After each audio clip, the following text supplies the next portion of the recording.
عراق کے شہر نینوا میں یونس علیہ السلام کو نبوت عطا ہوئی۔ یونس علیہ السلام ایک لمبے عرصے تک تبلیغ کرتے رہتے اپنی قوم کو، اور قوم باز نہیں آتی۔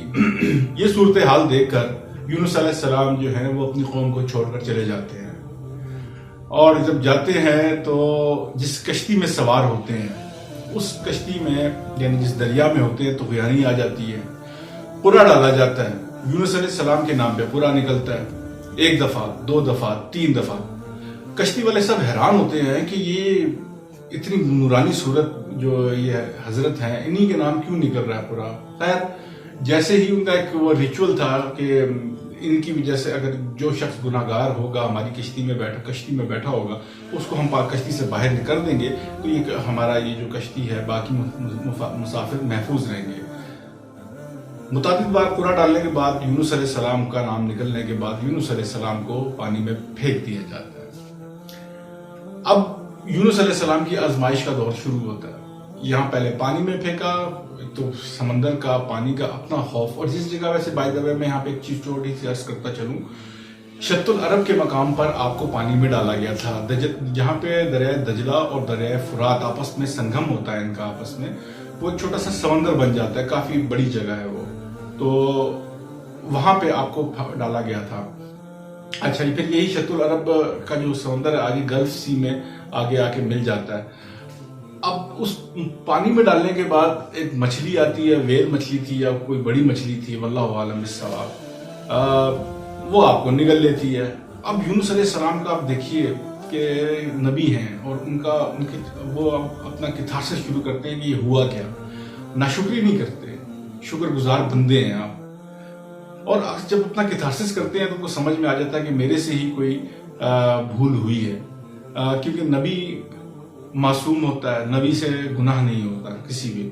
تو یونس علیہ السلام جو ہے دعا مانگتے ہیں، یقیناً اللہ تعالیٰ کی سکھائی ہوئی دعا تھی، لا الہ الا انت سبحانک انی کنت من الظالمین، اور یہ دعا کرتے ہیں، اور وہ مچھلی جو ہے ان کو کچھ عرصے بعد ایک ساحل پہ اگل دیتی ہے۔ وہ ساحل ہمارے یہ جو پاکستان ہے، پاکستان کا جو صوبہ ہے بلوچستان، وہاں کے ساحل مکران پر آ کر اگلتی ہے۔ یہ ایک میں نے آپ کو ضمناً یہ ایک بات کی ہے۔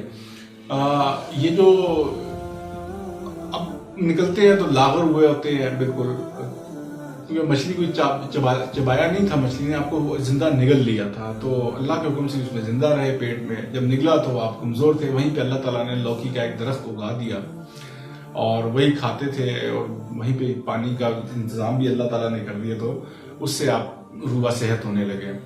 اور پھر اللہ تعالیٰ کی طرف سے حکم ہوا کہ واپس اپنی قوم میں جاؤ اور ان کے پاس جاؤ اور ان کی اصلاح کرو۔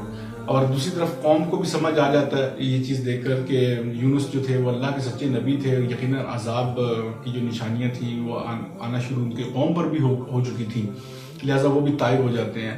اب جو اصل بات ہے وہ بتانے والی وہ یہ ہے کہ یہ نبی اللہ تعالیٰ کے حکم کا مکلف ہوتا ہے، وہ اپنا ایک سٹیپ بھی کسی حکم کے اللہ کے حکم کے بغیر نہیں اٹھاتا۔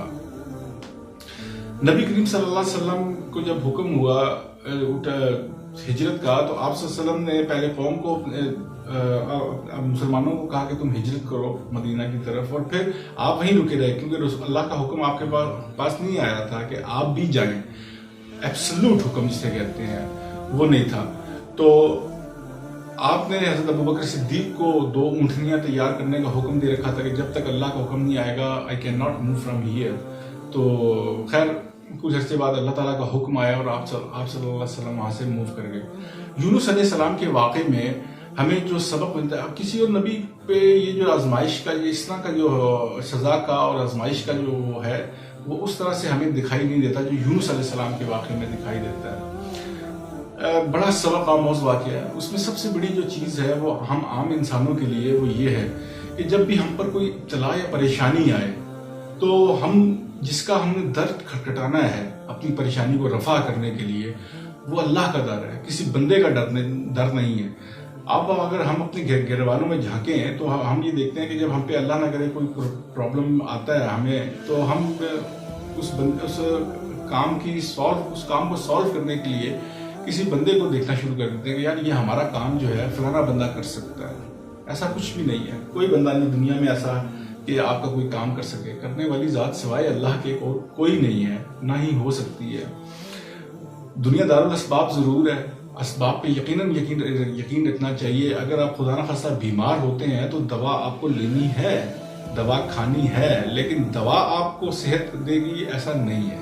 یہی فرق ہے تھوڑا سا. صحت جو ہے وہ من جانب اللہ ہے، شفا من جانب اللہ ہے. اللہ ہی اگر چاہے گا تو اس میں شفا دے گا. اگر آپ کو دوا کھانے سے اور آپ کا نہیں صحت ملتی تو یا کچھ ایسا آپ کے ساتھ کوئی پرابلم آپ کا صحیح نہیں ہوتا، دعا مانگنے سے بھی آپ کو اگر عطا نہیں ہو رہا تو وٹ از دیٹ مین؟ اس کا مطلب یہ ہے کہ اس میں بھی اللہ تعالیٰ نے کوئی نہ کوئی خیر رکھی ہے جو یقیناً ہمارے علم میں نہیں ہے.